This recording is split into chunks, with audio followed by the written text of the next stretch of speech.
আসসালামু আলাইকুম, আমি Mehedi Hasan Tipu. Mehedi IT solution and technical training সেন্টারের পক্ষ থেকে সবাইকে জানাই আন্তরিক শুভেচ্ছা ও অভিনন্দন। তো আমি আপনাদের মাঝে আবারও নতুন একটা ভিডিও নিয়ে হাজির হলাম। তো আজকের ভিডিও টপিক হচ্ছে text highlight colour and font colour. তো এটার কাজ কি, চলুন দেখে আসি সরাসরি আমাদের ওয়ার্ড ফাইলে।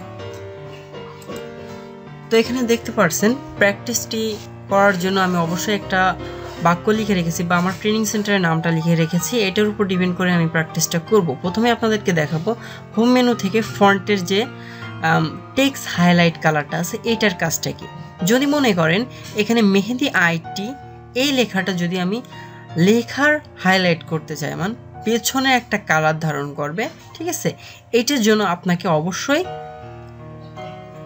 এই যে টেক্সট হাইলাইট এটা ইউজ করতে হবে। এই কালারটা এখানে ক্লিক দেবেন, এই তীর চিহ্নের এখানে দেওয়ার পরে দেখেন এখানে কি আছে, কালার আছে। যে কালারটা দিতেছেন আপনি সেই কালারটা এখানে চুজ করে দিবেন, ঠিক আছে। দেখেন আমি একটা কালার চুজ করছি, ক্লিক দেওয়ার সাথে সাথে দেখেন মেহেদি আইটি এটা কিন্তু হাইলাইট হয়ে গেল। তার মানে এটা পিছনে একটা ব্যাকগ্রাউন্ড ধারণ করেছে। এটা হচ্ছে আমাদের টেক্সট হাইলাইট কালার, মানে টেক্সটটারে হাইলাইট করে, ঠিক আছে। তো এখান থেকে আমরা টেক্সট হাইলাইট ইউজ করতে পারি। আর যদি প্রয়োজন না পড়ে আপনি কি করবেন, নো কালার করে দিলে কিন্তু দিয়ে টেনে দিলে আপনার চলে যাবে। অথবা আপনি ইএস ইউজ করুন, করার পর এটা কালার করুন যে কোনো একটা, আবার এটাকে সিলেক্ট করার অবস্থায় জাস্ট নো কালার করুন, দেখেন চলে যাবে, ঠিক আছে। তাহলে আশা করি বুঝতে পেরেছেন যে আমার টেক্সট হাইলাইটের কাজটা কি, ঠিক আছে। অথবা আরও একটা কাজ করা যায়, সেটা হচ্ছে আপনি সিলেক্ট করুন, সিলেক্ট করেছেন প্রথমে একটা কালার, দেন আপনি এটাকে টেনে দিন, দেখুন সেই কালারটা কিন্তু হয়ে গেছে। এই দুইটা পদ্ধতি আপনি করতে পারেন। এবার আমি ইএসসি মানে এসকেপ বাটনে ক্লিক দিয়ে ফ্রি করে নিই কার্সরটা। এবার আসতেছি আমাদের লেখার কালার অর্থাৎ ফন্ট কালার। এটা কি বিভিন্ন ফন্ট, তাই তো। এই ফন্ট কালারটা আমি কিভাবে করতে পারি, এই জন্য আপনাকে অবশ্যই কি করতে হবে, ফন্টটাকে সিলেক্ট করতে হবে। আপনি যেটা চাচ্ছেন সেটা সিলেক্ট করবেন, ফন্টে ক্লিক দিবেন, দিয়ে কালারে ক্লিক দিবেন, দেখবেন সেই কালারটা কিন্তু আপনার হয়ে যাবে অনায়াসে। এই মাধ্যমে আপনি করতে পারেন। এটা কিন্তু এখানে অল্প কালার আছে, আপনি চাইলে আরও ব্যাপক কালার নিতে পারেন। কিভাবে নিতে পারবেন, সাপোজ আমি এটা কালার করব, এখানে ক্লিক দিয়ে দেখেন রিসেন্ট যে কালারগুলো নেওয়া হয় সেগুলো এখানে জমা হয় বা এখানে হয়। আমি মোর কালারে চলে যাই, যে আবার এখানে দেখুন ব্যাপক কিছু কালার আছে, সেগুলো আমরা এখান থেকে নিতে পারি। যদি এগুলো পছন্দ না হয়, আমি নিজের স্টাইলে কোনো কালার তৈরি করতে চাই, তাহলে কাস্টমাইজে আসবো। আমি যে কোনো একটা কিছু দিতে চাইলে সেখানে ক্লিক দিব, ঠিক আছে, বা এইভাবে আমি ক্লিকটা দিব।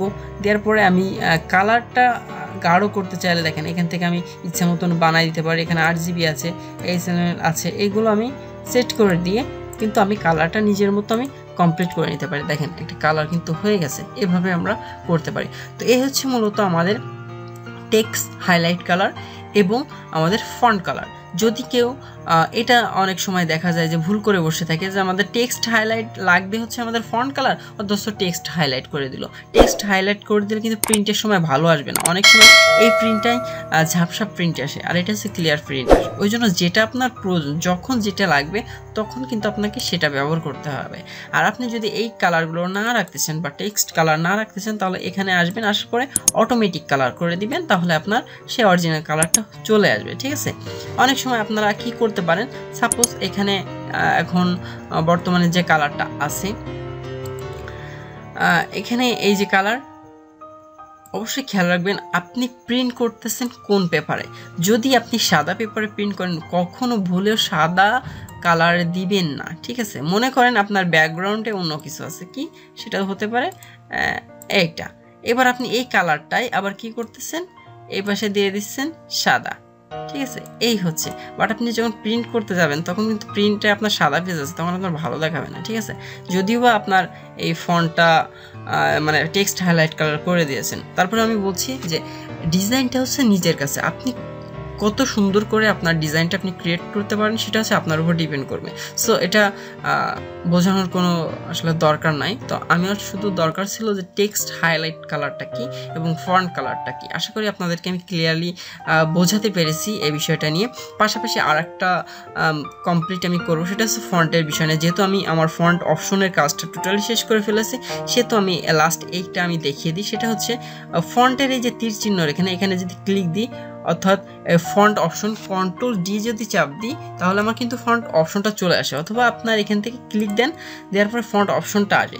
এর আগে আমরা কাজ করেছি যে টাইম নিউ রোমানের বা অর্থাৎ ফন্টের কাজটা কি, ফন্ট মোটা তাজা করা, তারপরে ফন্ট বাঁকা তাড়া করা, ঠিক আছে, এইগুলো আমরা এখান থেকে করতে পারি, তাই না? তারপরে এখানে স্টিক থ্রোর কাজ শিখলাম আজকে বা এর আগের ক্লাসগুলোতে, শ্যাডো দেওয়া, ডাবল স্টিক থ্রো বা সুপার স্ক্রিপ্ট সাবস্ক্রিপ্ট হাইড করা, এগুলো কিন্তু আমরা অলরেডি শিখে ফেলেছি, ঠিক আছে। এই জন্য আমি আর এগুলো আর দেখাচ্ছি না, জাস্ট আপনি এখান থেকেও অ্যাপ্লাই করতে পারেন, এখান থেকেও অ্যাপ্লাই করতে পারেন। সাপোজ আপনার প্রয়োজন হয়েছে কি স্টিক থ্রো দেওয়ার, আপনি চাচ্ছেন এটার স্টিক থ্রো দিবেন, তাহলে এটা আমি সিলেক্ট করলাম, করার পরে কন্ট্রোল ডি চাপ দিলাম, দেওয়ার পরে স্টিক থ্রো এখান থেকে জাস্ট আমি দিয়ে ওকে দিলাম, নট করে দিলাম। এটা আপনি এখান থেকেও চাইলে করতে পারেন অথবা এখান থেকেও করতে পারেন, এটা আপনার উপর ডিপেন্ড করতেছে, ঠিক আছে। তো এটাই হচ্ছে মূলত কাজ। ফন্টের এই অপশনটুকু আমি দেখিয়ে দিলাম এবার। তো যাই হোক, আমার ভিডিওটা যদি ভালো লেগে থাকে অবশ্যই একটা লাইক করবেন, যদি কোনো প্রশ্ন থাকে অবশ্যই কমেন্টসের নিচে কমেন্ট করবেন, আর যদি আমাদের সাথে যোগাযোগ করতেছেন অবশ্যই ভিডিও ডেসক্রিপশনের নিচে আমাদের সাথে যোগাযোগের লিঙ্ক দেওয়া আছে বা নাম্বার দেওয়া আছে, যোগাযোগ করতে পারেন। আর যেহেতু আমরা কোর্স করাচ্ছি, অফিসিয়ালি কোর্স করাচ্ছি, তো আপনারা চাইলে অনলাইন কোর্সকে সার্টিফিকেটও অর্জন করতে পারেন আমাদের থেকে বা সরকারি সার্টিফিকেট নিতে পারেন, তো যোগাযোগ করবেন আশা করি।